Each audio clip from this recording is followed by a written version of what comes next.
জবাব দিলেন, কেনই প্রশ্ন? চেহারায় সবসময় দেখি চিন্তার ছাপ, হাসি খুশি করতে দেখা যায় না, এতে মনে হয় কোনো দেখা আছে। জবাব দিলেন, হ্যাঁ ব্যথা আছে, তবে পেটে নয়। কোথায়? ব্যথা অন্তরে। কিসের ব্যথা? তার ভাষায় জবাব দিলেন, জীবন থেকে ভয় রামে রাবণ, জীবন থেকে ভয় রামে রাবণ, রাতে জাত রাবণ বসবায় জানাবে রাবণ, নজরতর দামকে তারা যার বসাবে কি জমে রোসে, তাদের মায়কা দশা দাম বদল খাবে রাবণ, তাদের মায়কা দশা দাম বদল খাবে রাবণ। তুমি কি বুঝো না? বন্ধু যদি অন্তরঙ্গ বন্ধু থেকে দূরে সরে পড়ে, হাসি খুশি করতে পারে না, সবসময় চিন্তায় ব্যস্ত থাকে, পদে আবার বন্ধুর সাক্ষাৎ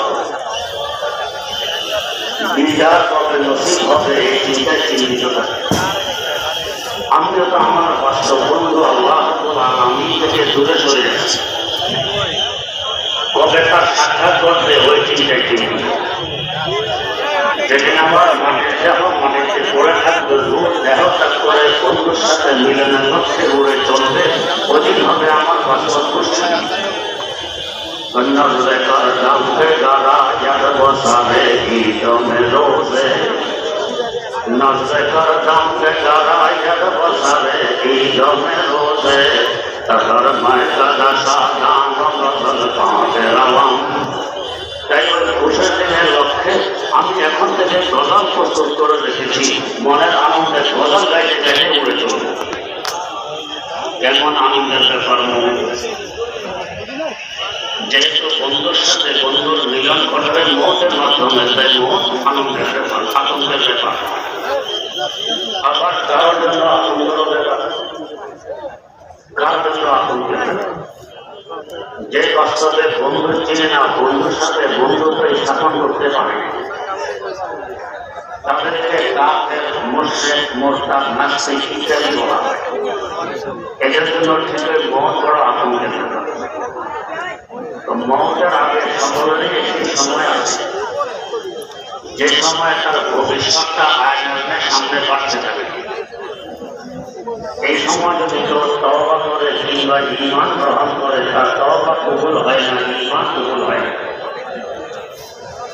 এই সময়কে বলা হয় হালাতে ইনকিসাফের হাকিকত।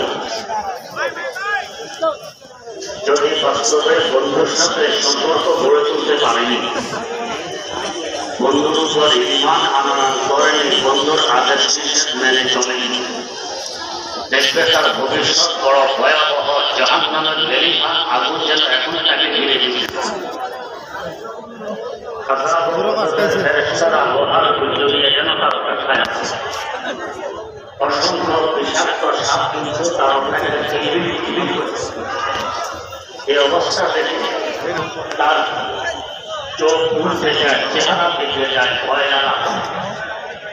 তখন তার অবস্থা যেন বলতে থাকে